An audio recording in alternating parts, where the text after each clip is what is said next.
de zay natoko zay hoe mila prime ministre vaovao anao samy anao ny raha misy candidat anao prime ministre saivy manao engagement izy voalohany aloha averiko foana zay fa zay ny zavatra important indrindra asaivy manao tombam-pananana tena izy miaraka amin'ny tombam-pananana any velany justifier ny nazahoany azy zay aloha voalohany tsy maintsy takina ary tsy hoe atendreny anao prime ministre de telo volana avy eo vao atao efa fantatra mialoha ohatra ny CV anao ny tombam-panananao de oety miaraka amin'ny CV anao ny tombam-panananao fa ho ataonay atao public io zay aloha voalohany fa io tonga de misivana olona be deabe io amin'ny fiheverako azy satria teto naloto loatra ny pratique politique teto naloto loatra ny pratique politique teto zao ary io resaka gouvernement fanavoazana io ny fomba fiteniny amin'ny Facebook tsy refondation fa refusation teo any no verina asanao manendry prime ministre ny eo amin'ny assemblée nationale mazava ho azy tsy maintsy foza ohatra azy any no atolony eo tsy refondation ozy ny olona fa tsy fanavaozana ozy ny olona fa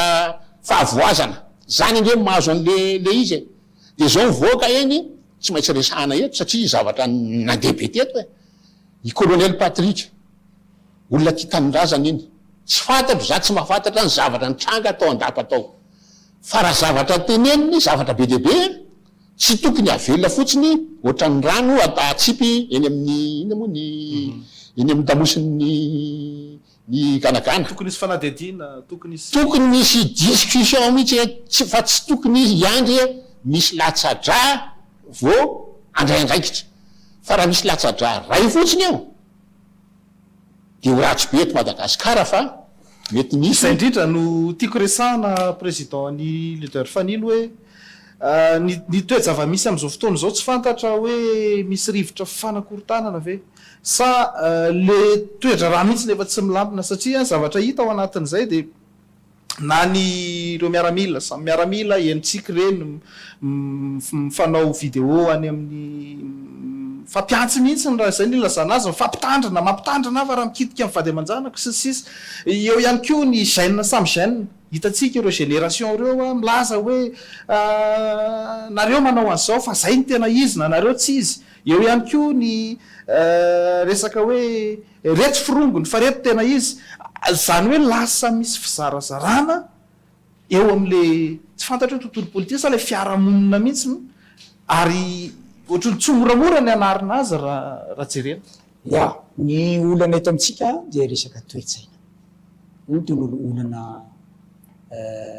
lalina indrindra zany hoe fondamentaly problème fondamentaly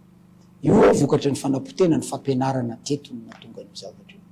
ary tsy vo iandry rajoelona nanapotika fampianarana fa efa ela amin'ny alalan'ny ordonnance 78/040 tadidiny zokobera tsy tsara zay nisany nanao service national tam'izany fa be deabe namana eto amin'ny service national tsy nanana ny faiza manao fa afakabaka sasany de asaina mampianatra de nanomboky nidina ny letan'ny fampianarana rehefa nanao an'le politique ny démocratisation outrance ny fampianarana ratsiraka de nanao an'le PP isaky ny fokotany CG isaky ny fraisana lycée isaky ny district tam'izany de tsy naharaka tsony ny sekoly na ny trano na ny mpampianatra de namorona SN Fofi tadidiny zokobe ngam'izany nanomboka atao zany de tsy voatery nandalo école pédagogique na ny école normale tsony olona mandeha mampianatra hitatra hita théorie nampiasany teny resaka franc matitsika eo ameo ny olona tonga de saina mampianatra de nasa fitadiavany tsy mahita asa ny fampianarana fitadiavany asa hoany tsy mahita fampianarana efa zavatra masina satria eto amin'loatsika zao le mandreny be manampahaizana mikasika ny toe-karena ny resaka abovona fa nandalo EPP nandalo CG tsy afaka miteny io zavatra tenenio izy raha na tsy nandalany reo mpampianatra tany ambany ka raha vo ny fampianarana ny simba de potika le firenena androany zay ny olana satria androany raha za zao manao ministra mandritry ny heritaona ka miverina avy any mbola tomobilina kely ratsiratsy eo any netiko tsy navita trano le fiarahamonina mihitsy ny manometsiny hoe mba ministra ihany reny heritaona fa jereo moa le tsika mihitsy ny manistriky n'le olona mangalana zava-misy eto zany ny mangalana ny araky ny teny zokobe teo Jean-Jacques Ratsetson teo hoe marina ny azy hoe mila atao mazava farimpanana an'izay olana ao premier ministre zany tena marina zay fa ny zavatra voalohany aloha de ny finiavana politika azay olana premier ministre tena anaiky ve izy iova sy anova le ataoko hoe iova de manova ny tenana aloha satria ny fanovana mianomboka aminao aloha zay vao no afaka anova olona nanova rafitra nanova fanjakana fa raha tsy miova ianao tsy afaka manova ninnininy anaiky iova ve izy sady anaiky hanova zavatra hovaina eto de be debe ny zavatra tsy maintsy hovaina eto zany teneniko fampianara zao anatin'le rafitra zany rafampianara be debe ny rafitra tsy maintsy hoavaotsika fa zany tsy vitatsika anatin'ny efabolana tsy vitatsika anatin'ny heritaona wala le avitrezy fa amin'ny teny vazaha hoe zay vita androany kosa tsy maintsy amboarina androany dika ny gouvernement io manana andraikitra ngeda be ka eto ny filoha fanavaozana ny colonel Randrianirina Mikael zany de tokony andinika tsara izy denika lalina hoe izy no atao io satria miankina betsaka amin'io satria amina zay leader fanily zay maneky ny fahafany zay le libéralisme économique fa action démocratique zany hoe ao anatin'ny fanajana ny démocratie ny fahafany ka amina démocratie nefa de mazava misy natao hoe délai de grâce raha antoko politique ohatranay zay nomana hitondra fanjakana atao anatin'ny 4 taona de foy délai de grâce io raha ohatra miaramila ohatran'io zay tsy nomana hitondra fanjakana de lavalava le délai grâce zay tsy nampitenenay leader fanily to satria navelanay aloha izy hanomana hianatra raha satria zavatra tsy nomanina izy fa rehefa dila lenombolana ka mbola tsy mety le hoe de am'izay fotoana zay azokianina le fitondrana ka eto ny sarotra indrindra amina mitondra fanjakana naveriko teo satria mitondra fanjakana tsy vitan'olona anankiray araka ny tenin'Andrianampolimeny hoe tsy adidiko za Samrery adidiko za Seno ekipa mitondra fanjakana ka raha vao diso safidy ianao amin'ny ekipa hiaraka aminao de ho sahirana ianao zany amin'ny fitantanana zay raha-panjakana ka any zany misy fotoana isainy filohan'ny fanavaozana ny repoblika hoe jereo tsara ny olona ho atao premier ministre tena olo volona iova ve sy volona nova de matoa sakara tsetsao ihany azonao ambara manoloana ny fanapakevitra ny tranga tamin'ity androany ity zao de ny fametraha-pialany ireo mpikambana misa valo eo anivon'ny Dromaharitra eo anivon'ny CENI zany mafapo ve zay ary nandrasana koa ve zay ataontsika hoe fametraha-pialany ireo mpikambana eo anivon'ny CENI zay mahafapo fa tsy nandrasana za anisan'le miteny foana hoe tsy ny rafitra foana no afaka mamany olana raha isika indrindra mantsy io resaka CENI io resaka fifidianana io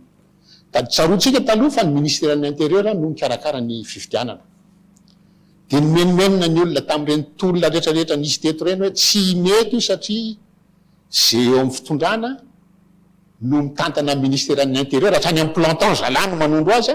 de reo zany nisy dette morale tsy maintsy anao zay apalany an'le eo amin'ny fitondrana azadino Philbert Tsirana na ministère de l'intérieur nikarakara ny fifidianana lany à 99% zay tamin'ny 72 naonga amin'ny olona février 72 izy lany fifidianana azafady fa volana tsisy amam-bolana akory 13 mai mionga ny Philbert Tsirana de ny fanapakevitra de hoe alao organisme indépendant no maleo tena no manao azy zay ny tsara indrindra de nataony CENI kanefa ny CENI koa nataony tsy nety de tokony tondrasantsika inona tsy napetiny CENI satria ny CENI tsy indépendant araky ny lazaina azy ry Andry Rajoelina nge no manondro ny président CENI de zala sambydralà no manondro ny membre rehetra ao de ny mpiasa rehetra ao de afaka ohatrany hoe ministère de l'intérieur abisy ny CENI de zay mahatonga amin'ny teny hoe tsy napozina aloha izy hiala fa misy mahatsara azy satria le rafitra CENI amin'ny commission électorale nationale indépendante amin'ny anarany mety tsara de ohatra hoe andao ararotina ary am'izao niala ny membre ny CENI ametraka olona vaovao tena mahaleo tena tsy azo ny fitondrana baikona zay zao ny tokony faindondra raha tsika satria raha mbola le CENI teo sy ny HCC no ataonao miandraikitra ny ina moa ny fifidianana amin'ny heritaona de tsisy zavatra iova zany ny HCC koa manao ny ataony moa zay moa ny victime voalohany am'le hoe azo raisina fa tsy mitombona io a ny asan'ny HCC zany ake haute cour constitutionnelle dia mandinika ny lalàna ny zava-rehetra mitranga eto amin'ny firenena dia miteny izy hoe manaja ny lalam-pandroenana vety sa tsy manaja lalam-pandroenana zay ny tokony asan'ny HCC fa nanao lalàna moa ny gouvernement tateo aloha de hoe ny HCC no mitsara ny fifidianana zay le lalàna zay milovana asorona amin'ny HCC ny fahafahana mitsara ny litige rehetrarehetra rehefa misy fifidianana eto Madagasikara asorona aminy fa tsy asany iny any am-boalohany fa alefa ty amin'ny fitsarana ambaratonga ty ambany na tribunal administratif io na tribunal d'instance io zay etsotsika azy any no atao ny fanarahana sy fitsarana ny fifidianana am'izay fotoana zay rehefa miova ny membre ancienny ifanarahana ny olona tonga ao fa tsy resaka marimaritra iraisana io marimaritra iraisana io koa mantsy matetika hoe mitondra zava-doza